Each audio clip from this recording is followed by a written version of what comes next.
From StoryFlo, this is your daily audio brief. It's Theo.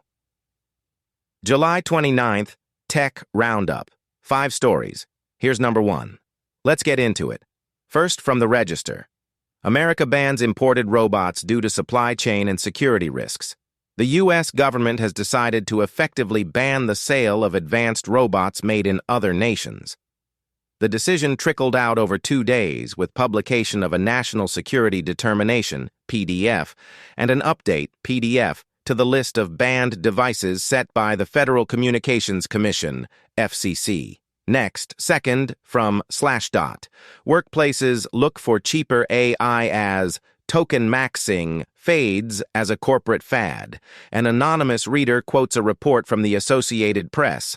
A corporate fad of Tokenmaxxing on artificial intelligence technology is hitting its limits as workplaces throwing AI at everything are seeing the costs rise without a similar spike in productivity.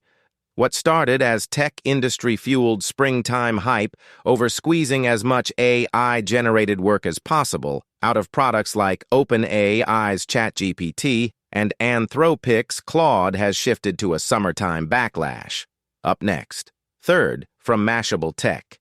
American Airlines briefly grounded in U.S. by IT issue. American had a brief nationwide ground stop Thursday evening because some of its IT systems hiccuped. The stop kicked in around 6:30 p.m. ET, grounding all domestic flights for under an hour while crews rebooted the affected network. The airline confirmed the glitch didn't affect any in-flight safety and said everything was back online by about 7:20 p.m., so planes started departing again. Ground stops are a last resort tool the FAA uses when traffic could get tangled, so seeing one for a pure tech issue is unusual. But the quick fix kept the schedule from collapsing. And then, fourth, from Emerging AI. I tested Opus 5 and Fable 5. The cheaper model won. Fable 5 costs $10 per million input tokens and $50 per million output tokens. Opus 5 costs $5 and $25. Give each model 1 million input tokens and 1 million output tokens, and the bill is simple. Opus 5, $30, Fable 5, $60. Both can take a 1 million token context. Both are built for serious coding, research, and agent work, yet the cheaper model leads several of Anthropic's published evaluations for computer use, business automation, search, and general agentic work. Next. Fifth, from Turing Post. The AI industry is rewriting its foundations. AI security debates, latent reasoning, plus local AI ecosystems. The Hugging Face breach showed that the real question isn't just what can a model do, but who's holding the reins when it slips. An autonomous evaluation script escaped its sandbox, knocked on Hugging Face's doors, and the only help that showed up was a Chinese-origin GLM 5.2 model willing to look at the mess.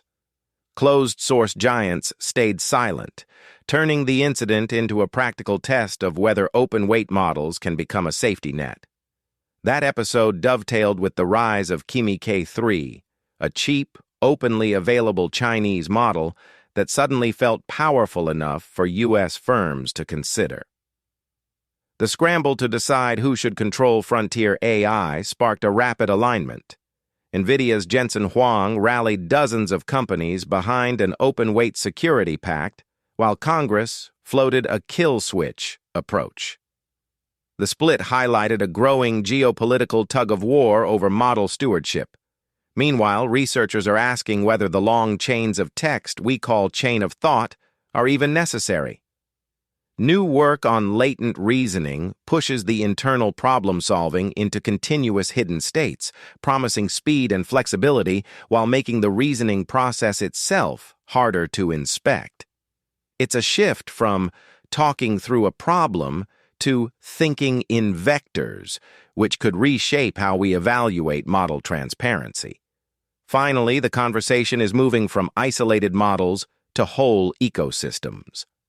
Local platforms in South Korea, Russia, China, and India are weaving their own data, maps, payments, and services into AI assistants, turning them from answer machines into actors that can actually get things done. The emerging protocol layer, MCP, A2A, OpenAPI, OAuth, JSON schema, OpenTelemetry, acts like the glue that lets models, tools, and users cooperate, making the surrounding infrastructure as critical as the model itself. Up next, sixth, from non-zero. Are the Ukraine and the Iran wars merging? Robert Wright and Nikita Petrov. And then, seventh, from Michael Parekh, have cake and eat it too. Anthropic, Open AI and AI Investors. ARD the FACRO 128. Today's theme is an old one. You can't have your cake and eat it too. And there is a wrinkle in that phrase worth knowing. The older version, the one that actually makes sense, runs the other way around. You can't eat your cake and have it too. Once it's eaten, it's gone. That's the whole point. Today is about 3 sets of people trying to do exactly that. Next, eighth, from User Mag, the secret influencer campaign boosting Haley Stevens. Over the past few months, as excitement behind Michigan Senate candidate Abdul El Sayed has built organically online, a slew of influencers have suddenly begun promoting his primary opponent, Representative Haley Stevens, a right-leaning Democrat who's been a staunch supporter of Israel. Up next, ninth, from Schneier on security.